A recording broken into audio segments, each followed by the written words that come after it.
Dog culture drives mental illness. The smiling example. Okay, everybody, have a look at this little article that I have in front of us right now. This is a person that realized frowning all the time made them mentally sick and gave them some poor health effects. I chose this story to share with you guys because this person read some research, and I'll put that in the description too.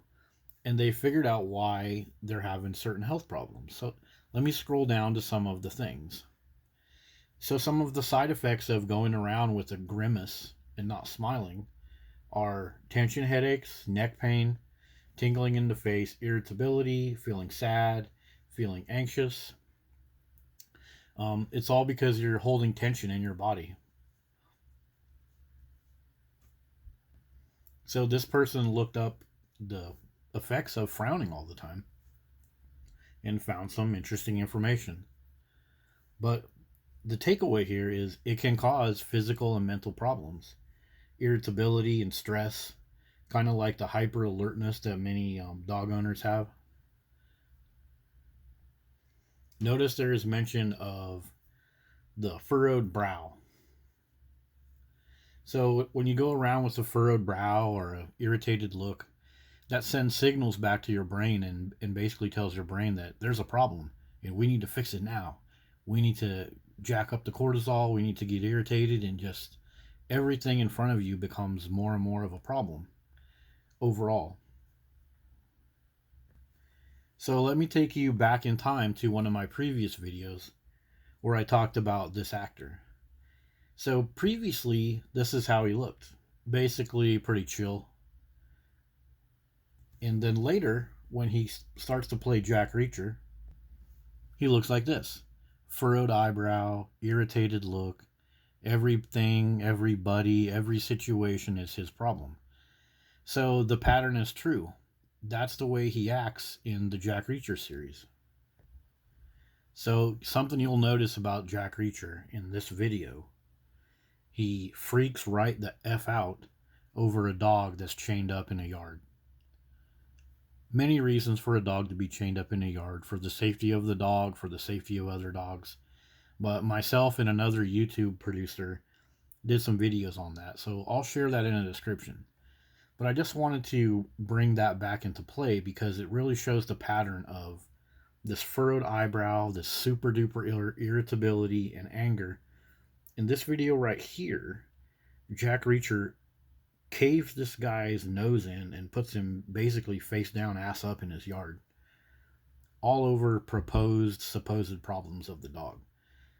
So that really illustrates how these facial expressions come from irritability and create irritability.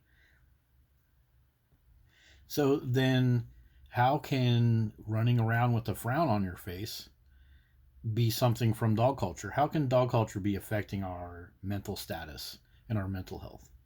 Well, go look at any place where dogs congregate with people and look at their faces. Look at the faces of these people at dog parks. Look at the faces of these people at dog parks. They're constantly frowning, constantly giving each other dirty, I'm going to kill you, I'm going to punch you looks. Or just notice when you go around in your neighborhood. How do people that walk dogs look? From what I've seen, many of them just look plain old irritated. Like walking the dog is just the worst thing that they ever had to do. They're jerking on the dog, hollering at the dog, barking commands at the dog, and they have a look on their face like, ugh. Even people like this guy right here, this trainer guy, they constantly have the furrowed eyebrow, the irritated look, and all of those little habits of your body, those go back into your brain. There's a huge brain body, brain gut connection that you're hijacking by being irritated about what's going on with your dog, and it greatly affects your mental health. Are these people smiling, or are they frowning and grimacing? They're frowning and grimacing, and that's affecting their body in all kinds of terrible ways, all for the sake of being a dog owner. A little quote from the article I want to share with you guys.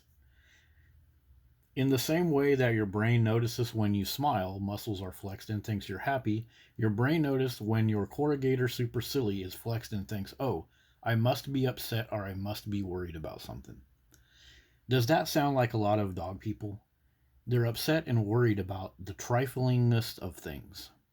You know, any comment about their dog, any lack of attention for their dog. And they won't get upset, they won't get ready to do something about stuff that's going on with their dog until they're near death and then calling for the police to shoot the dog or something like that.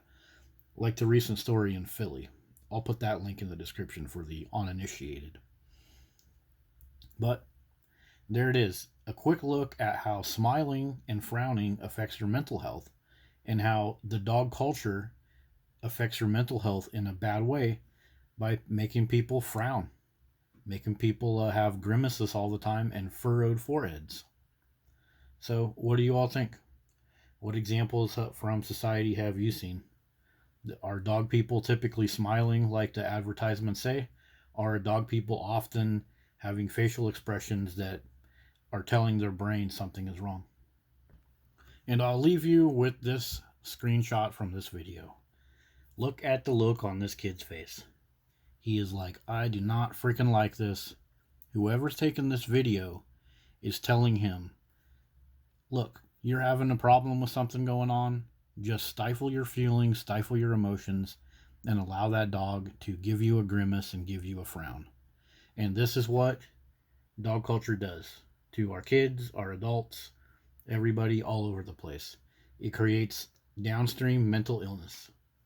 You're creating a mental illness in this kid, training him to sit there and be like, this is okay, even though his body, his mind, his senses, his nose, his ears, his eyes are telling him to get away from that. So there it is. Dogs take away smiles and fill us with frowns, and the mental effects should not be ignored.